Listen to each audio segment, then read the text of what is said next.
I need your advice regarding Amana oven error codes. While they make great dinnerware, their appliances leave much to desire. That doesn't help me figure out how to get the oven working in time to make dinner. I'm assuming you have one of the ovens that can give you alphanumeric error codes.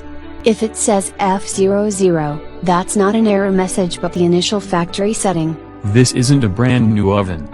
If it was, I'd take it back and get a replacement while the warranty was still in effect. If you get the error code F11, that means it is too hot while it is cooking. It isn't like the food caught fire while it was cooking. The problem could be due to a short in the wiring to the temperature sensor, a malfunction in the temperature sensor or the control board. I'd try to reset the control board before planning to fix it, since replacing that is around a third of the cost of a new oven. If it gives you the F13 error, that means it got too hot while cleaning. I have heard of all kinds of errors you can get during the self-cleaning cycle, including burning out the control board when it overheated while burning away the grease. The problem in this case could be a shorted out temperature sensor, a heating element stuck on or the control board.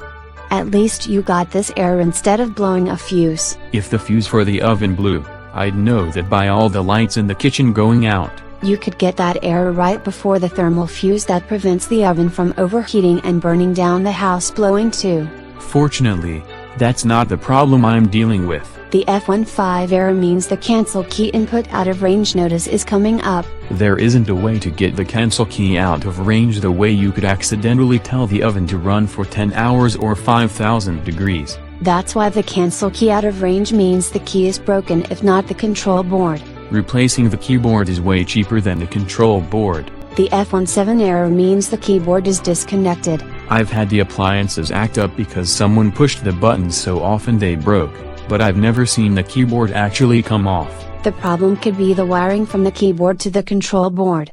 If that hasn't shorted or disconnected, you need to replace the control board. Can you replace just a single key?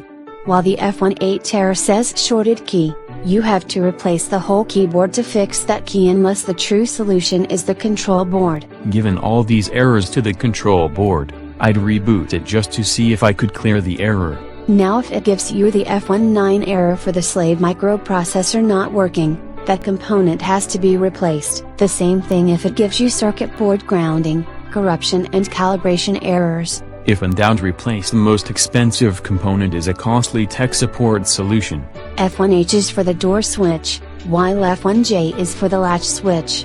In those cases, replace the door switch if the wiring and door motor is fine.